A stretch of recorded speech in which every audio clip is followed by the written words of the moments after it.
Hey everybody, it's Captain Michael Cowart, and today I'm coming at y'all with an overview, kind of a tutorial on how I like to rig a certain kind of soft plastic to use in the summertime for catching redfish and trout.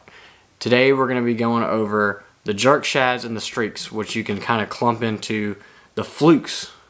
And this is a really good way to catch big redfish and trout in the summertime when there's a lot of bait in our bay systems, and the redfish and trout are keying in on live bait like pilchards, pogies, alewives, pinfish, finger mullet. Just they're really keying in on the bait. They're kind of moving off that shrimp and crabs. I mean, they're still eating that all year long, but this is really a good way to capitalize on the fish that are honing in on the live bait. And to start off with, that is a rig that I use as a go-to in the summertime, fishing clean water and catching those fish that are keying in on the little white bait. And that is the Pearl StreakZ 3.75 by ZMan. This small little fluke is killer when the redfish are feeding on the small white bait, and it is a tiny, it's kind of hard to see against that, there's a lot of light in this room, but the tiny little soft plastic fluke. And I like to pair it up with the iStrike Finesse Eye jig head. This is a 3/16 ounce, and you can also throw it on 1/8 ounce.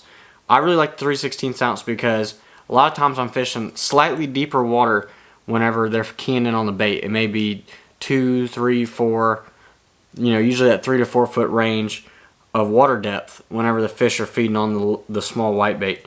And you just rig it up and throw it on there like you would any other soft plastic on a jig head. And I really like to get it up on there good, and once you get it up on that keeper, it's not going to come off. The Elastec's hard to get off, and there it is right there. It is just a super small finesse little fluke, and like you can see, it has a split tail, so that's kind of sticking together here, but it has a split tail. So what that does is, and the way I fish this is, when I know there's bait and I know there's redfish in the area, and I will just take this guy and just throw it out there and be real erratic with the rod. Make this bait dart around, dance from side to side, making it look like an injured little pilchard, just any sort of white bait. And I know the rule of thumb is you throw, light baits in clear water, sunny sky situation. You throw dark baits in, dirty, stained water. But I will break that rule, and I will throw this thing anywhere in the summertime where there's bait. It could be water that it has 6 inches of visibility, and I know that's totally going against the rule, but if there's bait and I know there's fish there, I'm going to throw this thing and I'm going to work it, whether it's 4 foot water, super crystal clean, you can see 10 feet down, or if it's dirty backwater and I know there's bait there, I'm going to be throwing this guy. And another really good, in that same, almost the same size, this is the StreakZ 3.75, so 3 3/4 inch StreakZ. Right there. And you'll be saying, okay, what's the point of throwing the 4-inch jerk shad? It's only a 1/4 inch difference. Well, sure, the total length is only a 1/4 inch difference, but this has a lot larger body and a lot larger profile. This is the perfect perch color. This is a newer color. I really like this, and this is the newest bait in this lineup. For the longest time, they only had the 7-inch jerk shads and the 5-inch jerk shads, and now we have the 4-inch jerk shads. Like I said, this is the perfect perch, but there is a big difference in the body profile and shape. Even though there's only a 1/4 inch difference in length, this is a lot beefier bait. So if you're fishing fish that are feeding on pinfish, a little bit larger style bait, and you want something with a little more body to it, I'll go up to the 4-inch jerk shad. These are also scented, which is nice. I usually add ProCure to all my baits anyway if they're unscented, but this is really nice. The good thing about this bait is, even though it's only a 1/4 inch difference, that bigger body allows you to rig it in different ways. So you can either use the 2/0 normal original trout eye jig head, or you can throw on the weedless eye by iStrike, and that's what I really like about this bait. The only bad thing about the little streaks is you put a little bit bigger hook like this 3/0, and it's really hard to rig it. You're talking the whole hook, the bait is really being covered up by that hook. With the 4/0 or with the 4-inch jerk shad, you can throw that 3/0 weedless eye hook, and you can just it rigs it absolutely perfect with the weedless eye hook. It's a little bit bigger hook, and it's still a really nice match on the 4-inch jerk shads. So even though there's only a 1/4 inch difference, you would be thinking, how does it make that much of a difference when you're talking only a 1/4 inch between the 3.75 StreakZ and the 4-inch jerk shads? But the body shape and the profile, this has a lot larger body to it, which this allows this to kind of stay up in the water and kind of get more of a glide action. So that's it on the weedless eye, and I'll throw this on the grass flats a lot more than I'll throw this guy, because even though you can keep it up over the grass, as long as you're not real thick mossy grass, you'll be okay with this guy.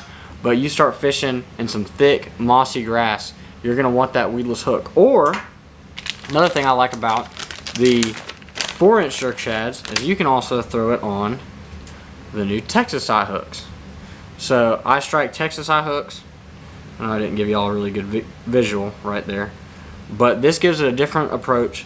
This allows you to really fish it in a different way, gives it more of that erratic movement with the swinging head on it, and just really just kind of plays on how you like to fish, your style of fishing. Would you rather have a totally covered up hook and fish the Texas eye with a swinging head more? Let's see if I can actually show you all this without covering up the whole thing.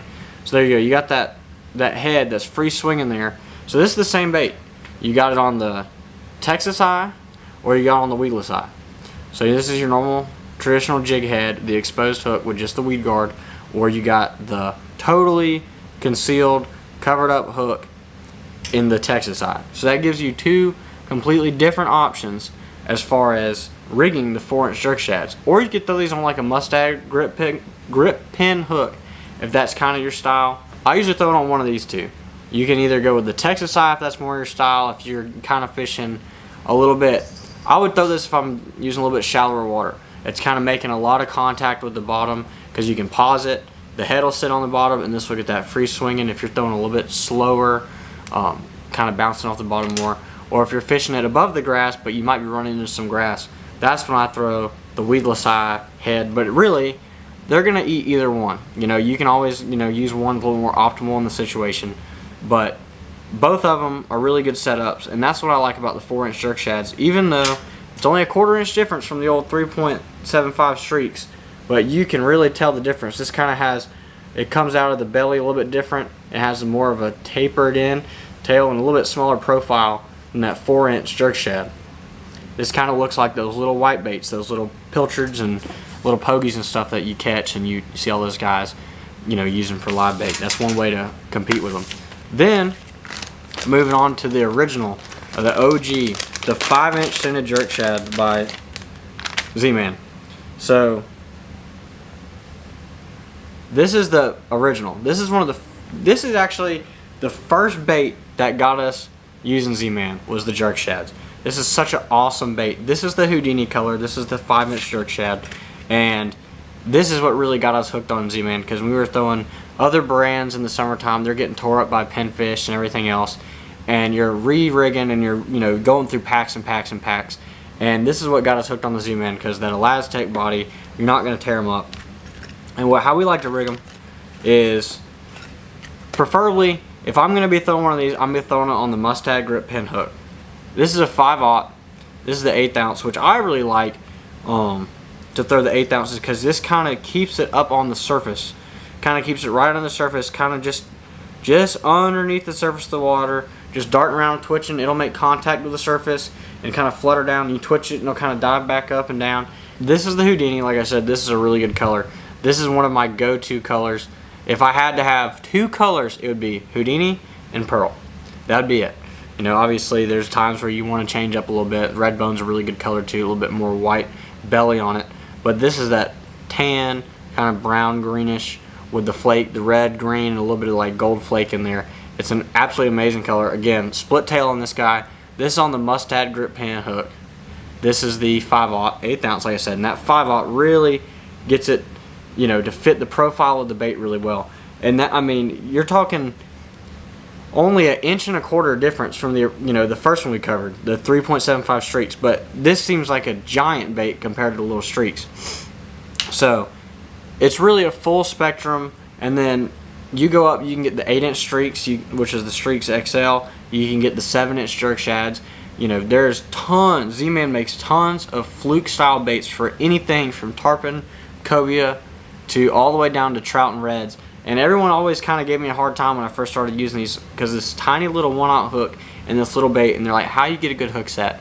Why are the redfish eating such a small bait? Last year in the summertime, I caught so many big top of the slot and over slot redfish with this little 1/0 hook way down in the back of their mouth, and they just suck it in. It's like a little snack. When they're eating those little baits, this is the perfect thing to go to.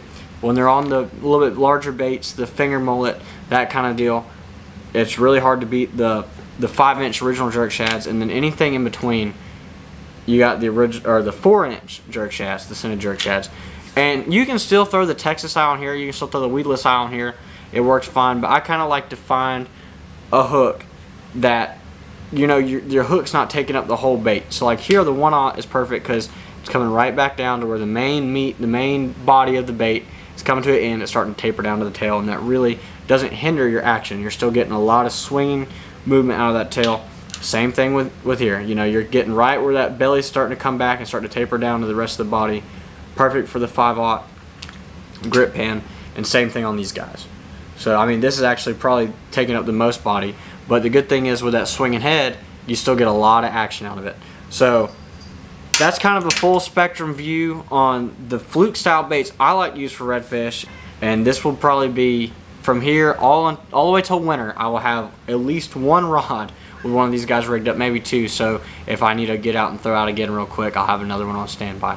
Thank y'all for watching. Always remember to subscribe. If you enjoyed this video, give it a thumbs up. Stay tuned. We're going to be doing a lot more of these videos on rigging baits, kind of when and where and why I throw what I throw, and hopefully that'll help y'all catch more fish. So thank y'all for watching, and bye.